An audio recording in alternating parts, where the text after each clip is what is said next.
Hello friends, welcome on my YouTube channel Ankit solution point. दोस्तों, आज मैं आपको ट्रेन चैप्टर का पार्ट 3 बताने वाला हूँ।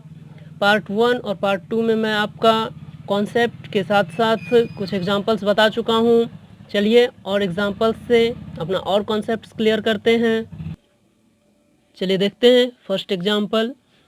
एक रेलगाड़ी एक समान चाल से 122 मीटर लंबे प्लेटफॉर्म को 17 सेकेंड में तथा 210 मीटर लंबे पुल को 25 सेकेंड में पार करती है, तो ट्रेन की गति बताइए। ट्रेन की स्पीड निकालिए। तो ट्रेन की स्पीड आप निकाल सकते हैं।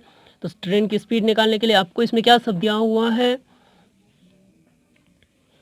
आपको इसमें प्लेटफॉर्म का लंबाई दिया हुआ है और प्लेटफॉर्म को कितने सेकंड में क्रॉस करता है वो दिया हुआ है। फिर आपको पुल का लंबाई दिया हुआ है और पुल को क्रॉस कितने सेकंड में करता है वो दिया हुआ है। तो यहाँ से आपको लेकिन ट्रेन का लंबाई नहीं दिया हुआ है, तो ट्रेन का लंबाई आप यहाँ से निकाल सकते हैं। यहाँ पर आप एक चीज़ ध्यान दीजिए कि सेम स्पीड से ही इस ट्रेन ने दोनों डिस्टेंस को कवर किया है। इसका मतलब यहाँ पर आपको इसका वेलोसिटी सेम है। तो जब वेलोसिटी सेम है तो हम इक्वल टू कर लेंगे v1 इक्वल टू v2। तो v1 इक्वल टू आपको निकालने के लिए करना होगा x प्लस प्लेटफॉर्म कितना लंबा है, तो 122 मीटर बाई कितने सेकंड में क्रॉस करता है, 17 सेकंड में, और इक्वल टू v2 कितना है, तो 210 मीटर लंबे पुल को 25 सेकंड में। इसका मतलब ट्रेन अपनी लंबाई के साथ साथ पुल की लंबाई को भी क्रॉस किया 25 सेकंड में। आप इसको सॉल्व करेंगे, यहाँ से आपको ट्रेन का लंबाई आ जाएगा। इस यहाँ पे ट्रेन का लंबाई का मान रख के आप वेलोसिटी निकाल सकते हैं। बट इस टाइप के प्रॉब्लम में आप ध्यान देंगे और इस ट्रिक का यूज़ करेंगे, आपको इजीली बन जाएगा। Velocity of train equal to direct निकलेगा। देखिए x प्लस 122 मीटर, मतलब इस दोनों को जोड़ दें और अगर इसका मान कुछ भी हमको निकल जाए और इस दोनों को हम जोड़ दें और इस टाइम से उसमें डिवाइड करें तो आपको उसका स्पीड आ जाता है। तो हम यहाँ पर देखेंगे कि इससे कितना ज़्यादा डिस्टेंस कितना ज़्यादा सेकंड में कवर किया है या कितना ज़्यादा टाइम में कवर किया है। तो ये कुछ डिस्टेंस है और ये उससे ज़्यादा है। आपका वेलोसिटी सेम है, इसीलिए देखिए डिस्टेंस कितना ज़्यादा है आपको देख लेना है, क्योंकि ट्रेन की लंबाई तो दोनों जगह पे सेम है। तो डिस्टेंस इस दोनों का डिफरेंस निकाल करके निकाल सकते हैं कितना ज़्यादा है, और टाइम कितना ज़्यादा है यहाँ से निकाल सकते हैं। तो आपका डिस्टेंस 88 मीटर ज़्यादा कवर किया है 8 सेकेंड ज़्यादा में। 17 से 25 जाने में आपको 8 सेकेंड लगा। इसका मतलब इतना ज़्यादा डिस्टेंस, इतना डिस्टेंस तो 17 सेकेंड में कवर कर लिया, लेकिन 17 इतना डिस्टेंस से 88 मीटर और ज़्यादा जाने में उसको 8 सेकेंड और लगा है। तो जितना लगा है उसको लिख देंगे, यहाँ से आपको निकल जाएगा 11 मीटर पर सेकेंड। इसको आप किलोमीटर पर आवर में चेंज कर सकते हैं। 11 मल्टीप्लाई 18/5, यहाँ से आप चेंज कर लीजिए। 198/5 equal to 39.6 kilometre per hour. इस टाइप के सारे प्रॉब्लम में आप इस कॉन्सेप्ट का यूज कर सकते हैं। चलिए देखते हैं नेक्स्ट एग्जांपल।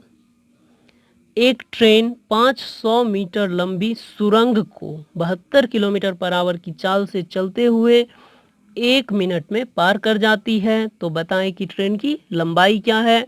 इसमें आपको ट्रेन का लंबाई पूछा है, आपको सुरंग का लंबाई दिया हुआ है और कितने की स्पीड से उसको क्रॉस कर रहा है वो दिया हुआ है, और फिर कितने टाइम में उस टोटल डिस्टेंस को कवर कर लिया ये भी आपको दिया हुआ है। तो आइए निकालते हैं। तो आपको यहाँ पर आपको लेंथ ऑफ ट्रेन नहीं दिया हुआ है, तो ट्रेन की लंबाई को आप x मान लीजिए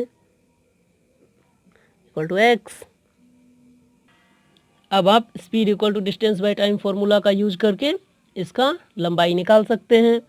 तो वेलोसिटी इक्वल टू क्या होता है आपका डिस्टेंस बाय टाइम। तो स्पीड भी आपका दिया हुआ है 72 किलोमीटर पर आवर की स्पीड से, तो लिखिए यहाँ पे 72 kilometre per hour equal to distance by time. Distance कितना है तो पहले ट्रेन खुद की लंबाई प्लस सुरंग की लंबाई बाई कितने टाइम में कवर किया, 1 मिनट। 1 मिनट का मतलब है आपका 60 सेकेंड में। देखिए ये आपका मीटर पर सेकेंड है, इसका मतलब आप इसको भी मीटर पर सेकेंड में चेंज कर लीजिए। तो 5/18 से मल्टीप्लाई कर दीजिए, 4 जा। अब इसको सॉल्व करते हैं, इक्वल टू हो जाएगा आपका 1200, इसको मल्टीप्लाई करने से इक्वल टू x प्लस 500। अब आप यहाँ से x का निकाल लीजिए, x equal to 1200 minus 500 equal to 700, और आपका ट्रेन का लंबाई 700 मीटर हो जाएगा।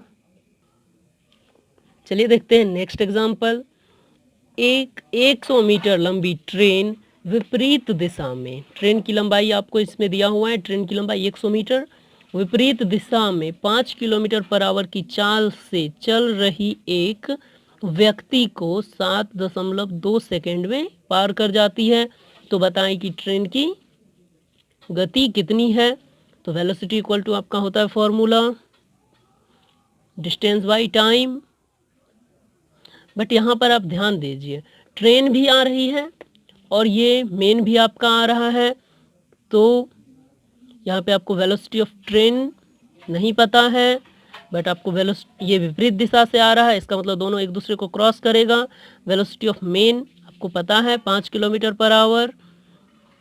तो यहाँ पे आपका जब भी दो वेलोसिटी आए तो आपको रिलेटिव वेलोसिटी निकालना होगा, और रिलेटिव वेलोसिटी जब दोनों एक दूसरे को क्रॉस करेगा तो आपका v1 प्लस v2 होता है।